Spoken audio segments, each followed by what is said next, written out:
So before we begin this podcast, I just wanted to say this podcast is not meant to offend, defame, or slander anybody, any organization, or any person in particular throughout history. This is all just to explain a political or historical event that may have been scandalous and what happened to that person or throughout that event and what is his legacy today.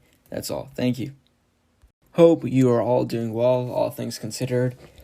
But honestly, I know it's not a lot, but even slow progress is progress. This morning I discovered that my most recent episode has gotten 8 plays, and I just want to wish to all of you listening, thank you so much, and please keep on listening. Really, to me, it's a lot, and let's get down to it.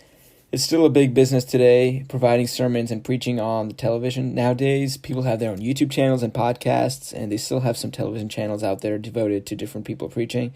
But today, we're going to focus on one of the most famous televangelists in the 80s, Jimmy Swaggart. He confessed on live television during his weekly broadcast that he slept with a prostitute. Even after this public confession, he was caught again by the police with a prostitute. The police just stopped him because they were going to give a traffic violation. And his biography starts from here. So his name is Jimmy Lee Swaggart. He was born on March 15th, 1935 in Louisiana. Louisiana fast. And his father was a Pentecostal preacher. His mother was also involved in the church, so right from the start, he was just born into ministry and helping out. So that was basically what he always knew would be his purpose in life. He was even apparently a good singer. He had his own several gospel albums. And in 1958, he became a full-time evangelist, and in 1969, had a radio show. From then on, it was like success all the way. He was increasing his financial payroll and also even his viewers and audience members. But from there, his success rose to a multi-million-dollar empire. The radio show was Camp Meeting Hour, and then in 6 years, in 1975, he had a weekly television broadcast.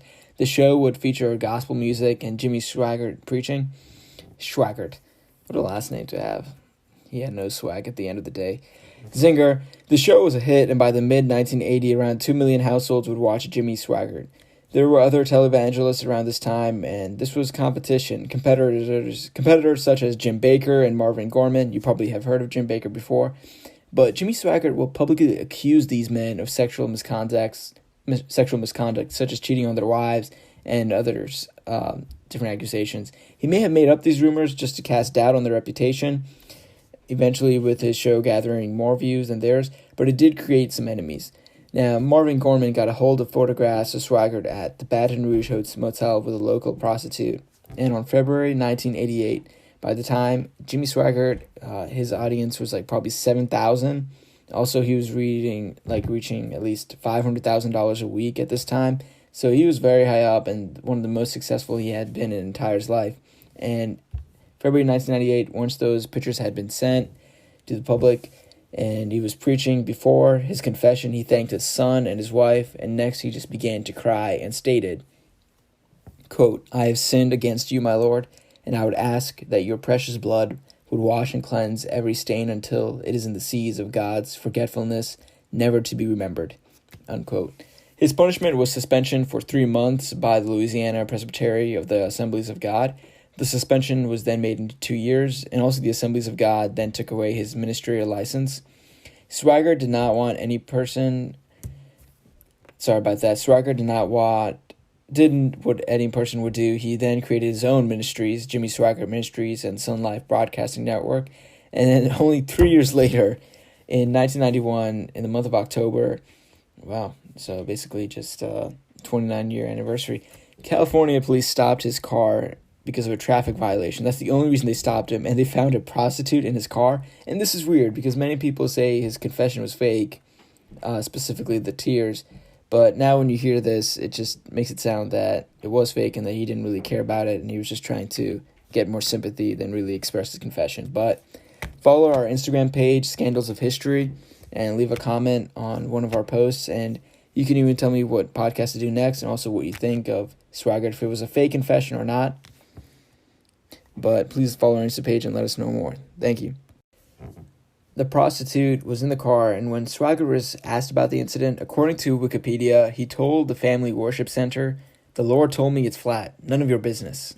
Now, I don't know if that's the way he told them that, but it just makes it sound like Swaggart just did not even care. He just literally just was living with his money, he was happy with his life, and also he knew that he could never reach the success he had before, so he was just fooling around with prostitutes and doing whatever he wanted with his money.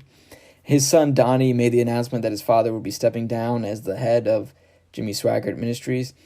And going back to his enemy Gorman did sue Swaggart for creating rumors about him, and he did eventually win the case.